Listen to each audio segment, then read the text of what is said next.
عليكم ورحمة الله وبركاته. بسم الله والصلاة والسلام على أشرف الخلق سيدنا محمد صلى الله عليه وسلم. النهارده يا جماعة نتكلم إن شاء الله عن كيفية استعمال الغسالة الهاب أو الغسالة رحيان اللي هي حوض يغسل وحوض المجفف. تمام؟ احنا ان شاء الله هنصحح بعض المعلومات عند جماعتنا اللي بيستخدموها، ان كانوا بيستخدموها صح او غلط ايا كان، فاحنا هنصحح بعض المعلومات. بسم الله. الغسالة دي معانا يا جماعة دي غسالة توشيبا. تمام؟ فالكلام اللي انا هقوله هينطبق على اي غسالة هاف، سواء توشيبا، فريش، اللي يجي كرياز، ايا كان. تمام؟ اول حاجة هنبدأ معانا بالمفاتيح. المفتاح ده مفتاح العصر او تايمر العصر بتاع الغسالة بتاعتنا. تمام؟ بيبدأ معانا من اول اوف هنا الزيرو، 3 دقائق، 5 دقائق، 8 دقائق، 20 دقيقة. هنيجي بعد كده يا جماعة هنبدأ. لو العصارة دي ممكن بنجفف عليها وممكن ما نجفف عليها، يعني هتبقى غسيل وشطف. فاحنا لو هنشطف ما هنطلع الغسيل من الحلة التانية ونحطه في حلة المجفف. فانا هجفف هشطف عليها، بشغل التايمر لحد 8. ركزوا معايا في الكلام اللي اقوله ده، لحد 8. طبعا اول حاجة الخرطوم شغال، بفتح الحنفية، الخرطوم هنا اهو، وبفتح الحنفية، وفي تحويلة المية بحول المية كده ناحية العصارة. تمام؟ هيبدأ التايمر شغال معايا من 8 لحد 3، وبعد كده هقفل المية واسيب. بعد كده التايمر هكمل من 3 لحد ما يقف. يبقى انا شطفت من 8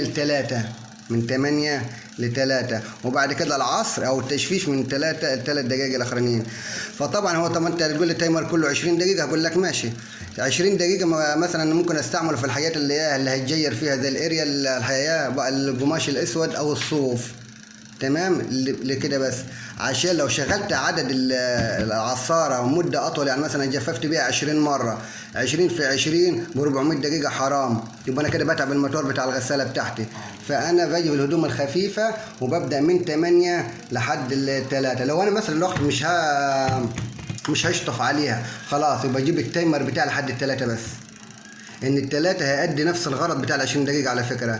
يبقى أنا كده وفرت 17 دقيقة ملهمش لازمة، وطولت عمر الغسالة معايا. يبقى خلينا من 3 في التجفيف. طيب خلصنا من أول تايمر، هنخش على التايمر الثاني. ده يا جماعة مدخل المية. طبعا بيبقى في خرطوم هنا راكب على الحنفية بتاعتنا. تمام؟ ده اسمه عفوا مفتاح تحويل المياه. هنا ميتنا هتنزل في حلة الغسيل. لو عملت كده اهو، بعد ما عبيتها هنزل الميه في حله الشطف، اللي هو في لحظه اللي انا هشطف عليها وبعد كده اجفف. طيب الباب بتاعنا خلي بالكم معانا، الباب بتاعنا بتاع الغسيل. هنخش على باب الغسيل يا جماعه، ركزوا معايا. انا خدت الباب اهو، ركزوا معايا في الجزء ده. معظم الناس بخش بلاقيه رامينه في الارض. لا، هو ليه مكان يا جماعه. شوفوا كده اهو، بتنزل كده اهو. تمام؟ ده وضع الباب الصحيح. تمام. هنخش بعد كده، هنيجي هنا يا جماعة عندنا المفتاح اللي هو تصريف المياه. المفتاح ده ملهوش دعوة بالعصارة نهائي. المفتاح ده خاص بحلة الغسيل. أول بعد ما بخلص وعايز أصرف المية بتاعتي، بلف الاتجاه ده وأسيبه لحد ما يخلص المية. وبعد كده بعد ما بيخلص بديها شوية مية تاني صغيرين، بحيث بشطف الحلة لو فيها أي رواسب، أي أوساخ، وبعد كده برجعه تاني. هنرجع للمفتاح اللي بعده. المفتاح ده اسمه ثقيل وخفيف. معظمنا طبعا ما حد كله شغال على الثقيل على طول، واخد بالكم؟ يعني ننسى الخفيف خالص وخلينا على الثقيل. ده الفايده فيه ان بيخلي عدد لفات المروحه تزيد. بمعنى هنحط الفيشه المروحه بتاعتنا. نشغل التايمر. انا كده يا جماعه التغيير لو لاحظت، لو ركزوا في الوقت اللي بتلف فيه اللفه اللي هو الدوره الواحده. تمام؟ هرجع انا هجيب على الخفيف، فبلاقيها كده المده تقصر عن الاول، فهتلف مثلا 3 ثواني. فاول ما بجيبها على التقيل بدل ما 3 ثواني بتبقى 6 ثواني، فبتملك الغسيل. فيستحسن تبقى خليه على التقيل على طول. تمام. هنرجع للتايمر، التايمر الرئيسي اللي هو بتاع الغسيل، بيبدأ معايا من 5 ل 10 ل 15 30 45 دقيقة. أول حاجة لو حبيت أنا هبل الغسيل والغسيل متسخ جدا بجيبه على 45. تمام. طيب الحاجة التانية أنا هاجي بعد كده يا جماعة على، لو أنا هغسل على طول مستعجل مثلا حسب الغسيل بتاعي، يعني مثلا ممكن اجيبه على 15 ماشي، على 20 ماشي. انتم ملاحظين انا مشغل التايمر وهنا الغساله واقفه ليه؟ في جزء هنا التايمر ده يا جماعه ال 45 دقيقه بيريح فيهم تقريبا من 15 ل 20 دقيقه التايمر، اللي هي فتره البل.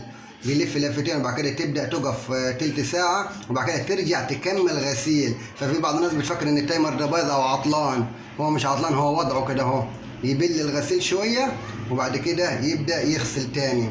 فيستحسن بعد كده في الغسيل احنا نبدا خلينا على الربع ساعه. هدوم يعني كان عرق بس وحاجات خفيفه خلاص خليها على 10 دقايق بحيث برضو ما اهلكش في الغساله بتاعتي. هنيجي نخش على حله الغسيل من الداخل وركزوا معايا. اهم حاجه حله الغسيل يا جماعه، هنا في المستويات دي باينه، في 3 شرط عمات، في 3 مستويات يا جماعه. ده مستوى، الله ينور، 2 3. تمام. يستحسن نرجع بالمستوى الاول ده خالص يا جماعه، يركز على الثاني والثالث، ويستحسن كمان خليني في الثالث وهقول لكم ليه دلوقتي. تمام. طيب خلينا على المستوى الثالث وبملى الميه لحد هنا اهو، او في النص برضو ينفع شغال. ودي اهم حاجه يا جماعه، ديت هخليها برضو للاعلى، عشان لو خليتها انا لحد هنا مستوى الميه هيفضل يطلع في الفايض، هينقص اول باول، هينقص لوحده. يبقى انا خليني على العالي ومستوى الميه هنا ماشي هنا ماشي، اي ميه زياده الفايض هيطلع لوحده، هيطلع لوحده من الخرطوم. خلاص يبقى احنا خلينا الميه هنا.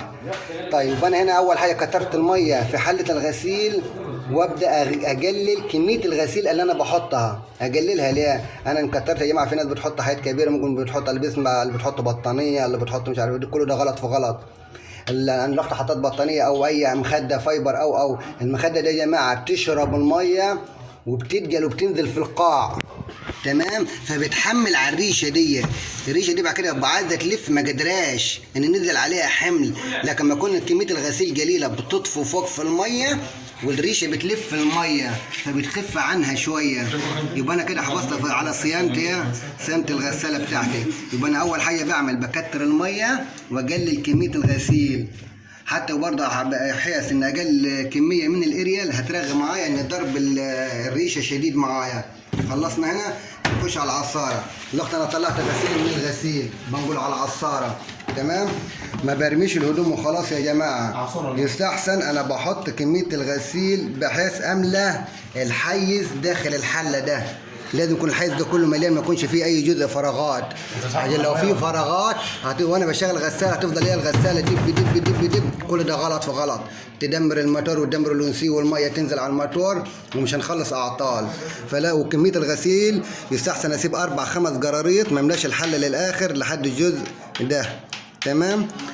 طيب وبعد كده انا حطيت الغسيل بتاعي وجيت شغلت وسمعت صوت دبدبه، الرزيع اللي انا عملته دلوقتي بعمل ايه؟ ارجع التايمر المفروض يا جماعه انا جبته كده ما رجحوش تاني، اسيبه لحد ما يفصل. طب دلوقتي هي دبدبت والتايمر شغال، انا سايبه على 5 مثلا، افتح الحله الغطا بتاعي، هو المفروض انه هيفصل اوتوماتيك.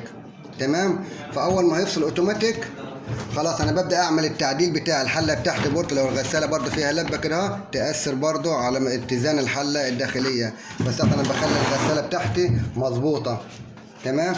فباجي حصل اللي حصل ان الغساله رزعت ودبدبت، فافتح الباب وافتح وارص غسيلي من تاني، اطلعه ما اكسلش وارجعه تاني. تمام. خلاص. وبرجع برضه بعد ما حطيت الغسيل ابدا اشغله واشغل من تاني، هقفل الباب وهو هيكمل عندي العداد بتاعه، اذا كان على 5 او على 3 ايا كان هو هيرجع يكمل اوتوماتيك لوحده. طيب اخيرا فيها تاني كده مفيش حاجه تاني. برضه عد تاني يا جماعه. اخر حاجه هنعلى في حله الغسيل، نعلى بمستوى الميه ونقل في كميه الغسيل. في حله العصر بحاول اخلي الغسيل متزن، ما اجيبش في ميول ناحيه عاليه ناحيه واطيه، ما ينفعش. الغسيل اذا الحله رزعت معايا ارجع اطفيها وافتح الباب بتاعها وابدا ارص الغسيل تاني. العمليه دي سواء مره او مرتين، بعد كده هتبدا تتعود على كده ها، وان شاء الله تبقى كده غسلت بامر الله، هتبقى بامان. في بقى الاضرار، ما اعرف انا غسلت بتعطل، اعرفها ازاي لو الغساله بتاعتي بتعطل؟ ركزوا في الجايه دياتي. وانا بحط الغسيل في حله الغسيل وحسيت بكهرباء، يبقى انا كده اوقف العصاره نهائي وما اشتغلش تاني. لو حسيت بكهرباء في حله العصر، في حله العصر وانا بحط الغسيل حسيت بكهرباء، اقف نهائيا. تمام، هذا حاجه. طيب افرضنا انا حسيت بكهرباء في الجزء ده او في حله الغسيل، لا دي ما فيهوش حاجه. ده انا اقول لحضرتك ان انت ميه نزلت منك على مفاتيح التيمرات فلمست كهرباء معانا. تمام، فيا ريت يا جماعه نخلي بالنا من الحاجات دياتي. طيب اذا ممكن صوت الريشه، اسمع ان صوت الريشه عالي جامد، يبقى كده الجرابوكس بدا يبوظ، ما عملش فيه حاجه تاني. تمام. واخيرا كده يا جماعه اقدر اقول انا كده انتهيت من الفيديو بتاعي، يا رب يكون استفدتوا منه، وشكرا لحسن استماعكم، والسلام عليكم ورحمه الله وبركاته. بارك الله فيكم.